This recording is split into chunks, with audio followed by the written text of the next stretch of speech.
The great hall of Athos Prime was silent. 1,000 delegates from 47 species sat in their seats.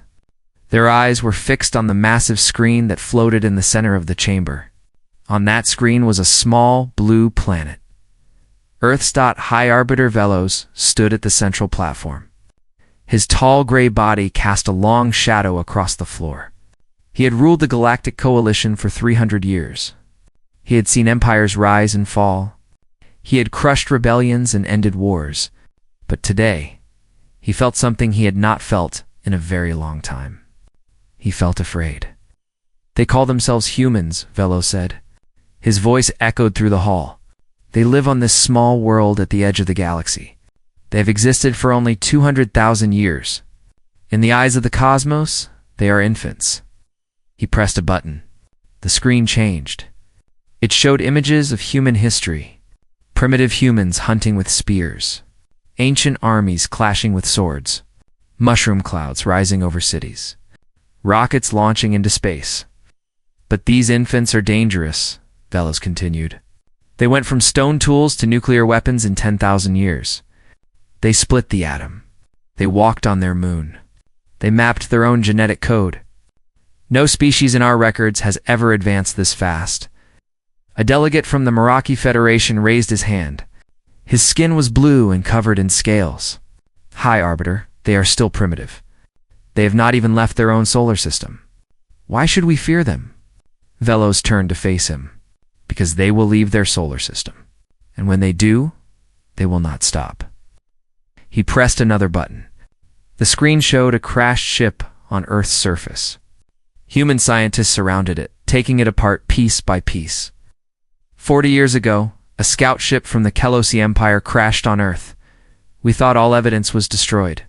We were wrong. The humans found it. They studied it. They learned from it. The hall erupted in whispers. Velos raised his hand for silence. "They are building ships. They are building weapons. They are preparing for something they do not even know is coming. But they are preparing nonetheless. Because that is what humans do. They prepare. They adapt. They survive." Fleet Marshal Torak stepped forward. He was old, even by Kelosi's standards. His green skin was weathered and scarred from countless battles. He had fought in wars that lasted centuries. He had seen species rise to power and fade into extinction. But he had never seen anything like the data he held in his hands. "I have studied their history," Torak said. His voice was low and rough. "I have read their literature. I have watched their entertainment. These creatures are not like us. They do not think like us. They do not fight like us." He looked around the hall. "We resolve conflicts through negotiation. We calculate acceptable losses. We retreat when victory is too costly. Humans do not do this. They fight until they win or until they are all dead. There is no middle ground." The delegate laughed. "You speak as if they are monsters. Speak as if they are dangerous," Torak replied. "Because they are.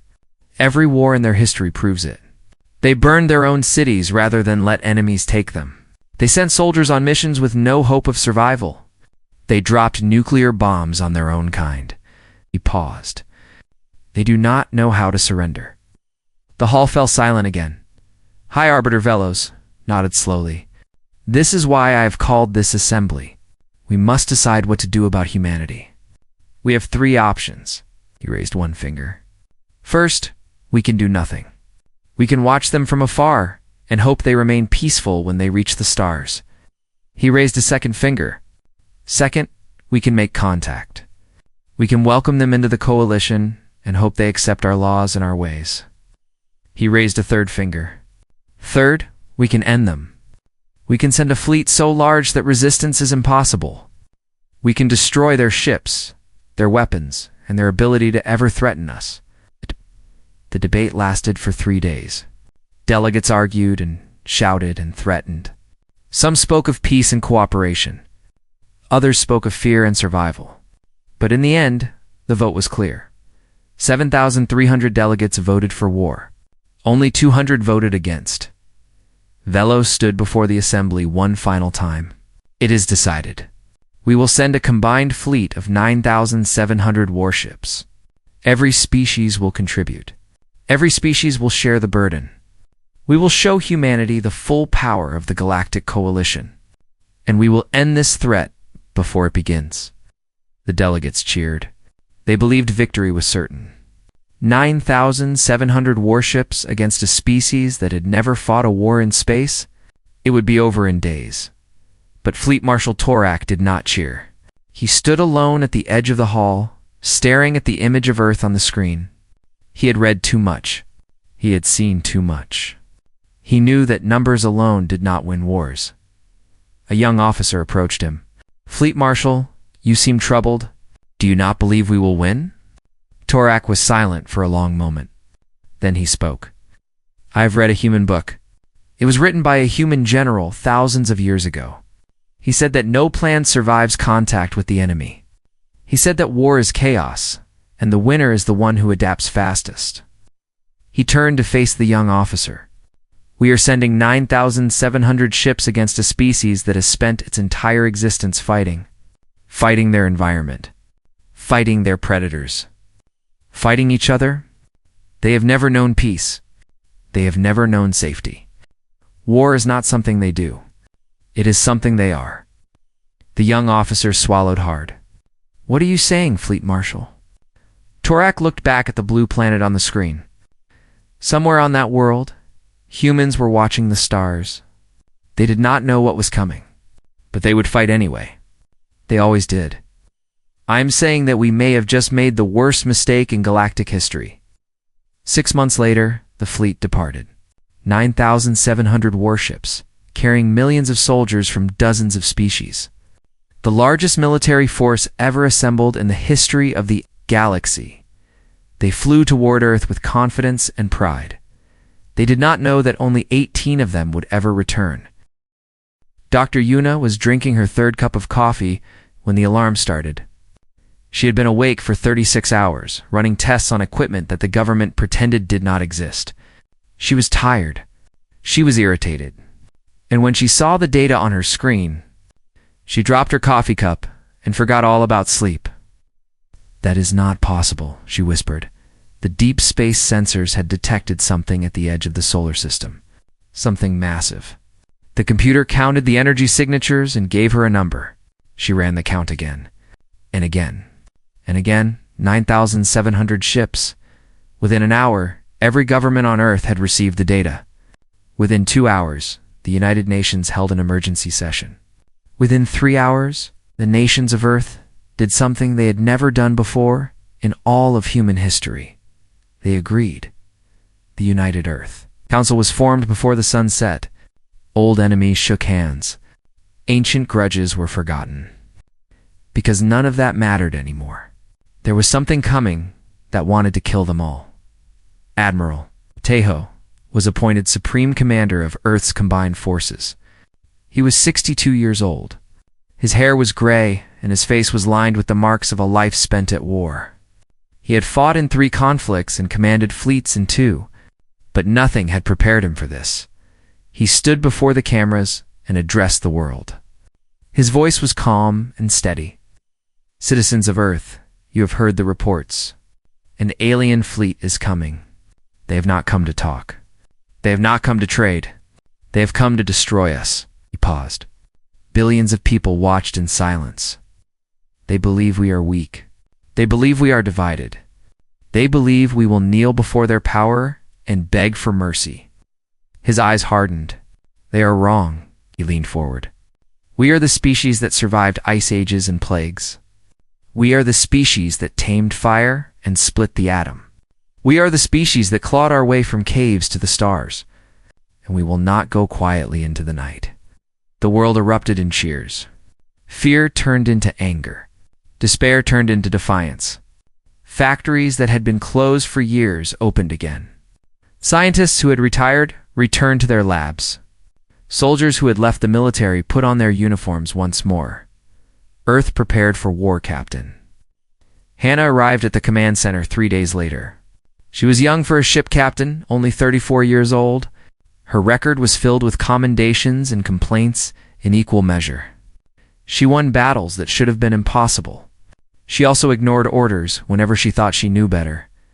Admiral Teho liked her immediately. "You wanted to see me, Admiral?"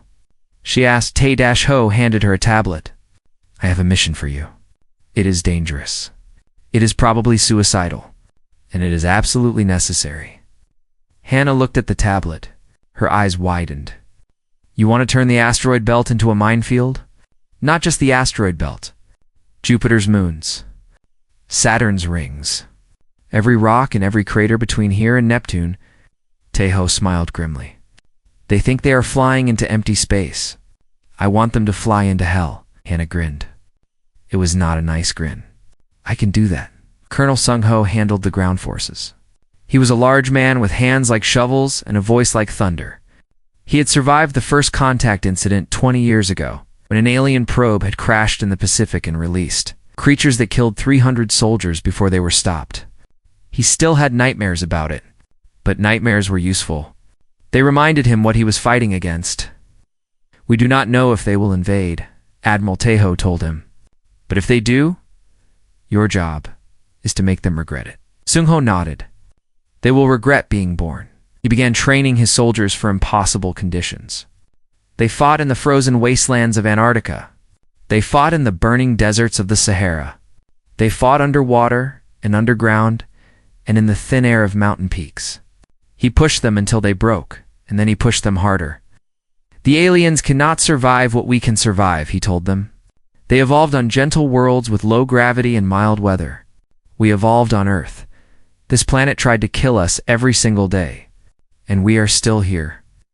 Dr. Yuna worked in a bunker deep beneath the mountains of Korea. Her project was called Nightfall. It was the most secret program on Earth. Even the president did not know all the details. She had spent 15 years studying the crashed alien ship. She had learned things that changed everything she knew about physics. And she had built something that terrified even her. "It will work," she told Admiral Teho when he visited. "But it will also destroy everything in orbit. Our ships, their ships, everything." Teho looked at her. "Can you control when it fires?" "Yes, then it is our last option. If everything else fails, we use Nightfall." Yuna nodded. She did not say what she was thinking. She did not say that if they used Nightfall, there might not be anything left worth saving. Lieutenant Dong Wook was the best pilot on Earth. He was 28 years old and had been flying since he was 16. He could make a fighter jet dance like a leaf in the wind. He had broken 7 records and 12 bones in his career. He was assigned to lead the Ghostwing Squadron. 12 pilots. 12 ships. Their job was to do the impossible. "Cannot beat them in a straight fight," he told his squadron. "They have more ships, more guns, more everything. So we will not fight straight. We will hit them where they do not expect. We will disappear before they can shoot back. We will make them afraid of shadows." The pilots cheered. They were young and brave, and they believed they were immortal. Dong Wook knew better. He knew most of them would die. But he also knew they would take 100 enemies with them. 6 months passed. The alien fleet grew closer. And then, on a cold morning in December, they arrived.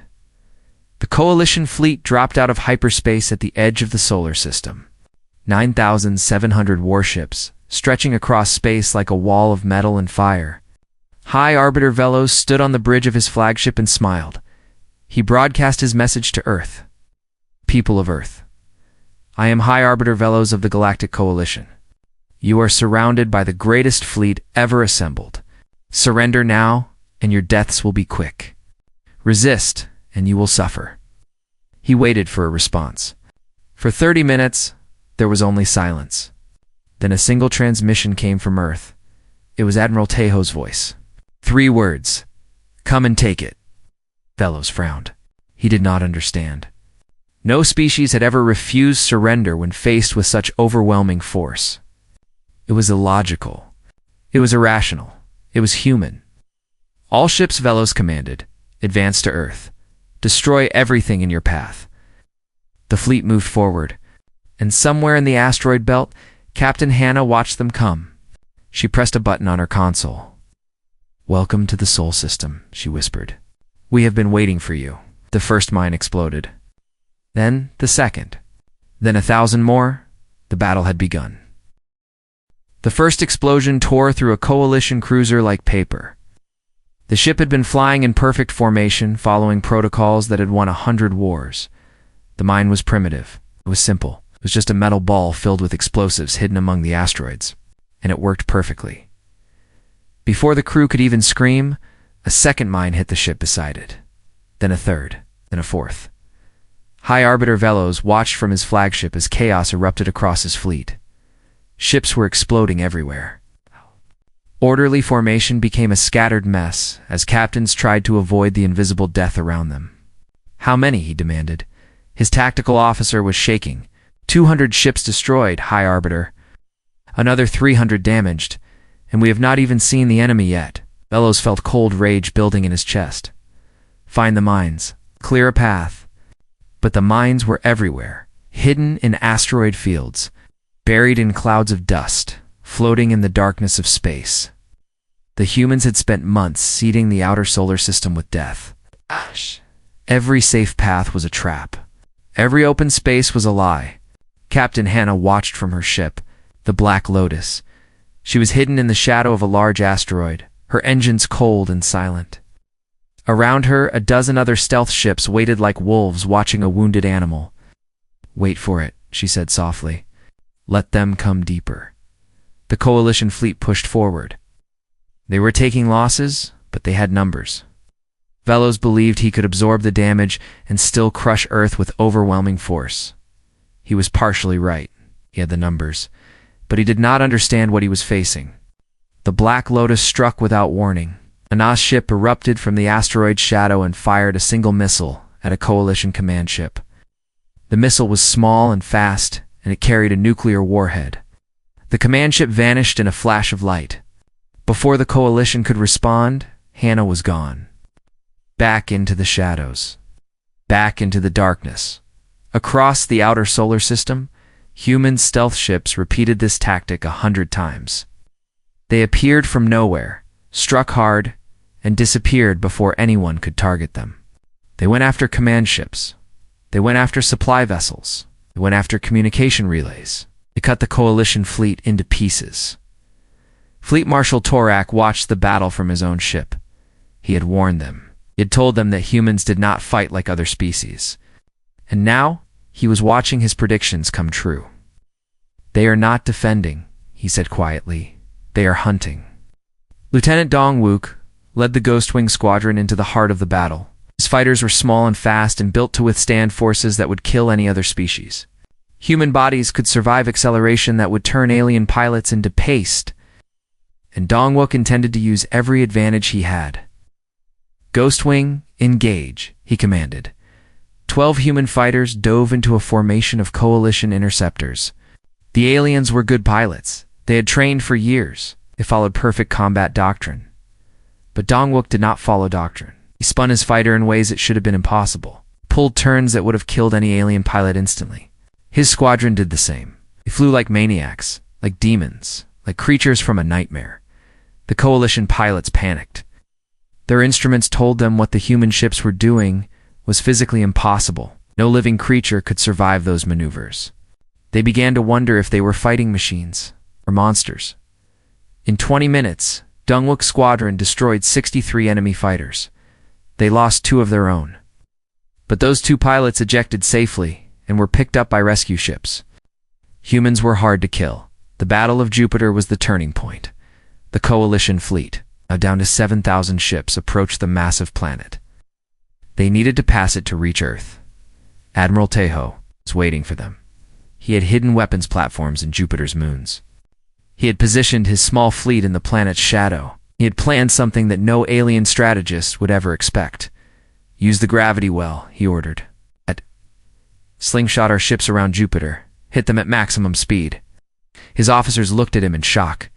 "Admiral, the G-forces would be extreme. Our pilots might not survive." Tejo smiled coldly. "Our pilots will survive. Theirs would not." The human fleet swung around Jupiter like stones from a sling.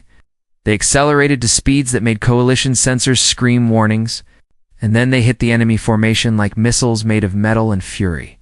Coalition ships tried to evade. They could not. Their pilots could not handle the maneuvers required. Their ships were too slow, too careful, too designed for species that had never evolved under Earth's crushing gravity.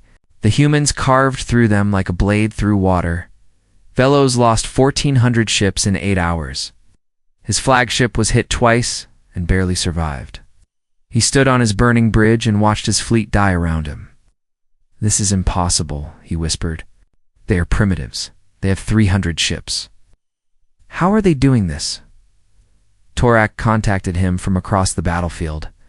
The old fleet marshal's face was grim. "I told you, High Arbiter, they do not fight like us. They do not think like us. They evolved as predators on a world that was trying to kill them every day. War is their natural state." Velos slammed his fist against his console.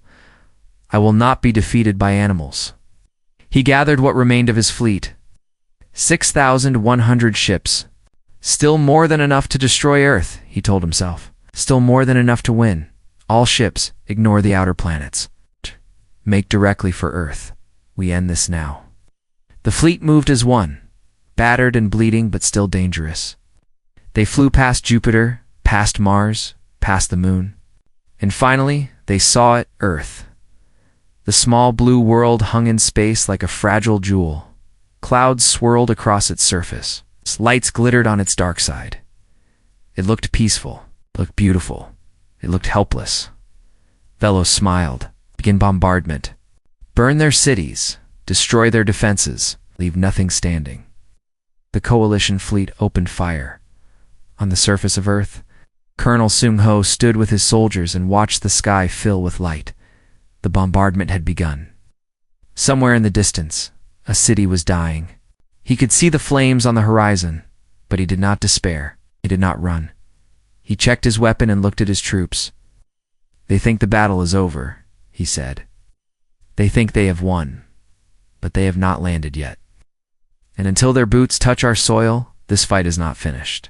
He smiled. It was the smile of a man who had nothing left to lose. Let them come down here.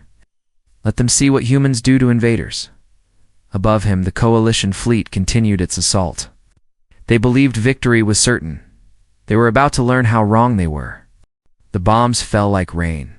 Cities that had stood for centuries vanished in seconds. Millions died in the first hour. The sky turned red with fire and black with smoke. Earth was burning, but Earth did not surrender. From bunkers and shelters, from mountains and valleys, humanity watched their world burn. They wept for the dead. They screamed in rage at the sky. And then they picked up their weapons and kept fighting. "High Arbiter," Velos ordered his ground forces to land. Thousands of dropships descended through the smoke, carrying soldiers from a dozen different species. They expected to find broken survivors begging for mercy. They found Colonel Sung-ho. Instead, the first wave landed in what remained of Seoul. The alien soldiers emerged from their ships. Weapons ready, confident in their victory. They were elite troops, trained in 100 campaigns. They had conquered worlds. Jogo's soldiers hit them from every direction. Humans rose from the rubble like ghosts. They fired from collapsed buildings. They attacked from sewers and subway tunnels. They used knives when their guns ran empty. They used their bare hands when their knives broke. The alien commander called for reinforcements. "They are everywhere. We are taking heavy casualties." "Impossible," Velos replied from orbit. "You outnumber them 10 to 1. "They are not fighting like soldiers," the commander screamed. "They are fighting like animals." Sung-ho heard the alien transmission on a captured radio. He laughed. They still did not understand. Humans were animals. The most dangerous animals in the galaxy. The ground war spread across the planet. Coalition forces landed in Europe, in Asia, in the Americas. Everywhere they went, they found resistance. Humans fought in freezing snow that would kill most alien species in minutes. They fought in deserts so hot that coalition armor overheated and failed. They fought underwater, dragging enemy soldiers into lakes and rivers and drowning them. One coalition general tried to use poison gas on a human city. The gas killed many, but the survivors put on masks and kept fighting. Another general tried to flood a valley where humans were hiding. The humans swam out and attacked his command post that night. Nothing worked. Nothing stopped them. They just kept coming. In orbit, Admiral Tejo watched the battle unfold. His fleet was almost gone. Most of his ships had been destroyed in the fighting around Jupiter, but he had one last surprise. Activate the lunar platforms, he ordered. Hidden on the moon, weapons that had been built in secret began to move. They were simple devices. Just electromagnetic rails that could accelerate metal rods to incredible speeds. The rods were made of tungsten. They had no explosives. They did not need any. At a fraction of the speed of light, a tungsten rod hitting a spaceship was like a small nuclear bomb. The first rod hit a coalition battleship and punched straight through it. The ship exploded. The second rod hit another, then dozens more. Velos watched his capital ships die and felt real fear for the first time. Where is that coming from? Find those weapons. But the lunar platforms were hidden in craters and caves. Coalition ships that went looking for them flew into more minefields, more traps, more death. Captain Hannah was still alive. Her ship was damaged, leaking air and fuel, but she was still flying. She had one missile left, one nuclear warhead, and she knew exactly what to do with it. Black Lotus to command, she said. I am making a run at the enemy flagship. Admiral Tejo's voice came back immediately. Hannah, no? You will not survive. I know. She smiled. But neither will Velos. She pushed her engines to maximum. The Black Lotus shot toward the coalition flagship like a bullet. Enemy ships tried to stop her. She dodged and weaved through their fire. Pushing her body to limits that would have killed any alien pilot, Velos saw her coming. Destroy that ship. Destroy it now. But Hannah was too fast, too determined, too human. She launched her missile at point-blank range and then rammed her ship into the flagship's bridge. The nuclear explosion tore through both vessels. Velos was thrown across his command center, badly wounded. His flagship was crippled, dead in space. Hannah's escape pod launched a second before impact. She was badly hurt. She was barely conscious. But she was alive. Deep beneath the mountains of Korea, Dr. Yuna received the signal she had been dreading. The conventional defenses were failing. The coalition still had thousands of ships in orbit. Earth was dying. It was time for Project Nightfall. She entered the activation codes with trembling hands. God, forgive us, she whispered. The weapon fired. An electromagnetic pulse of impossible power erupted from Earth's surface. It spread outward at the speed of light, washing over everything in orbit. Every electronic system within range died instantly. Coalition ships went dark. Human ships went dark. Satellites, stations, everything. 6,000 ships became 6,000 pieces of dead metal. Floating helplessly in space, Admiral Tejo had prepared for this. His remaining fighters were shielded against the pulse. Small, simple ships with hardened systems. They launched from hidden bases on Earth and began the slaughter. Coalition crews tried to restart their ships. Some succeeded. Most did not. And those who did found human fighters waiting for them. The killing lasted for hours. Human pilots flew through the dead fleet, destroying ships one by one. Coalition soldiers tried to surrender. Some were taken prisoner. Others were not so lucky. The humans remembered their burning cities. They remembered their dead families.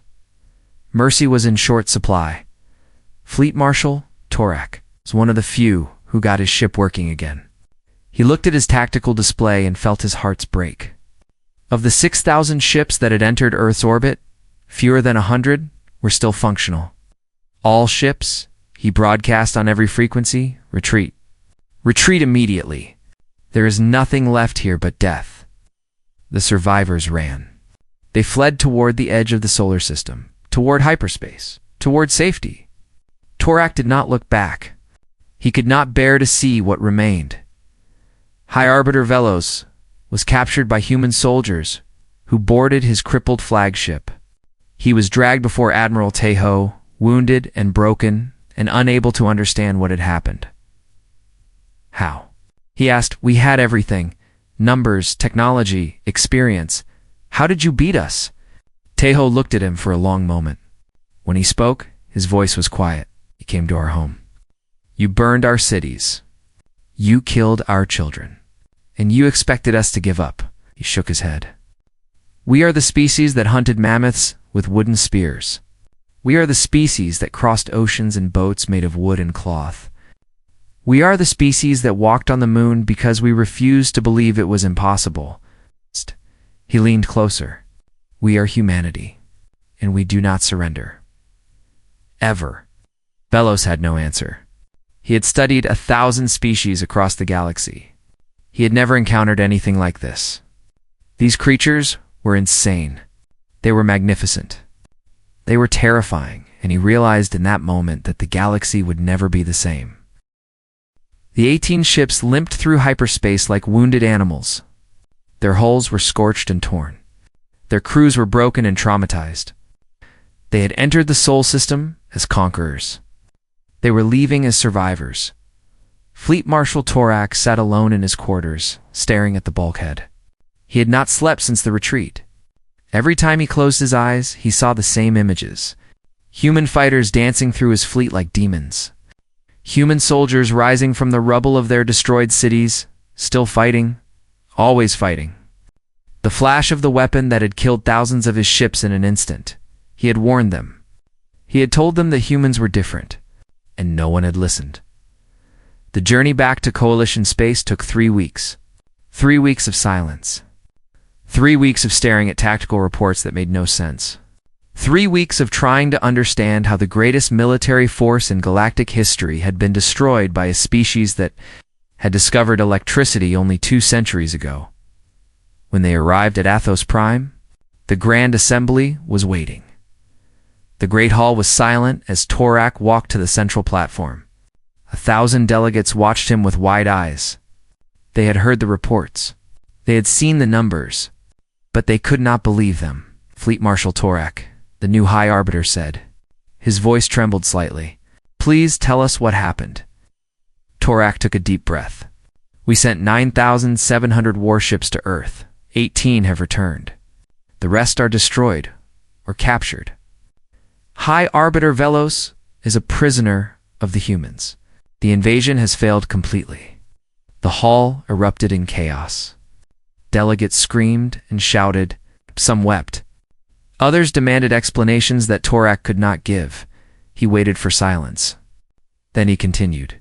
The humans did not fight like any species we have encountered. They used their entire solar system as a weapon. They turned asteroids into minefields. They used their planet's moons as fortresses. They flew ships at speeds and angles that should have killed them. And when we reached their planet, they fought us in conditions that would have killed any of us in minutes. He paused. They did not surrender. Not once. Not even when we burned their cities. Not even when millions of them died. They just kept fighting. And when their conventional weapons failed, they used something else. A weapon that disabled every ship in orbit at once. A delegate rose. His face was pale. What are they, Fleet Marshal? What kind of creatures are these humans? Torak was silent for a long moment. When he spoke, his voice was heavy with exhaustion and something that might have been respect. They are survivors. Their world is harsh. Their gravity is crushing. Their weather is violent. Their history is filled with war and disease and disaster. They should have gone extinct 100 times. Instead, they thrived. Because they refused to die. They refused to accept defeat. They refused to stop fighting, no matter the cost. He looked around the hall. We thought we were the dominant species of this galaxy. We were wrong. We were just the species that had not met humans yet. On Earth, the victory was hollow. 800 million people were dead. Great cities had been reduced to ash. Entire nations had been devastated. The cost of survival was almost too high to bear. Admiral Tejo stood before the world once more. He was tired. He was wounded. He had lost friends and colleagues and millions of the people he had sworn to protect. But he stood straight and spoke clearly. We have one. but we have also lost more than any generation before us. The dead cannot be brought back. The destroyed cannot be rebuilt in a day. We have survived, but surviving is not enough." He paused. "The galaxy knows about us now. They sent almost 10,000 warships to destroy us. They failed, but they will not forget. They will fear us. And fear leads to hatred, and hatred leads to more war." His voice hardened. "So we have a choice.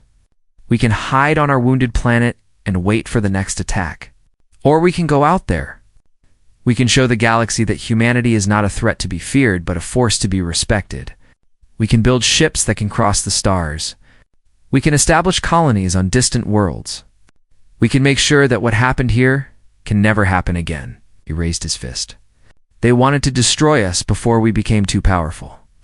They have failed. And now we will become exactly what they feared. We will become a spacefaring civilization. We will spread across the galaxy. And we will never, ever forget what they tried to do to us." The world cheered. It was a tired cheer, a broken cheer, but it was real. Humanity had looked into the abyss, and the abyss had blinked first. "Captain?" Hannah woke up in a hospital bed 3 weeks after the battle. She had burns over 40% of her body. She had broken bones and internal injuries and damage that would take years to heal. But she was alive. Lieutenant Dongwook was sitting beside her bed when she opened her eyes. He looked almost as bad as she did. "We won," he said softly. Hannah tried to smile. "It hurt. How many did we lose?" "Too many." He was quiet for a moment. "But we survived. And that is what matters." Colonel Sung-ho returned to the ruins of Seoul. He walked through streets he had known since childhood, unrecognizable. He found the building where he had grown up. It was rubble. He stood there for a long time. Then he picked up a piece of stone from the wreckage and put it in his pocket. "We will rebuild," he said to no one. "We always do." Dr. Yuna shut down Project Nightfall and sealed the bunker. The weapon would never be used again if she had anything to say about it. Some prices were too high to pay twice, but she kept the research. Just in case, at the Galactic Coalition headquarters, a new decree was issued. The Sol system was declared a quarantine zone.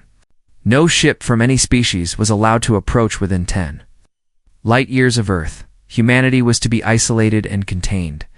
But Fleet Marshal Torak knew it would not work. He had read human history. He had studied their exploration, their colonization, their endless expansion. Walls did not stop humans. Oceans did not stop them. The vacuum of space would not stop them either. He wrote a final report and sent it to every member of the coalition. 18 ships escaped from Earth. From those 18 ships, I bring you this warning. Humanity cannot be contained. They cannot be stopped. They cannot be destroyed. They will learn from this battle. They will build bigger ships and better weapons. They will come out of their solar system, and when they do, they will remember what we tried to do to them. He concluded with words that would haunt the galaxy for generations. We sent 9,700 warships to Earth. Only 18 escaped alive. And those 18 carry back a truth that will change everything. Humanity is awake. They are coming. And may the gods help us all when they arrive. The report spread across the galaxy like wildfire. Species that had never heard of Earth suddenly knew everything about the humans. The stories grew with each telling. Humans became legends, monsters, devils, and somewhere in the ruins of Earth. Humans looked up at the stars they had defended with blood and fire. They were no longer afraid of what was out there. The galaxy should be afraid of them.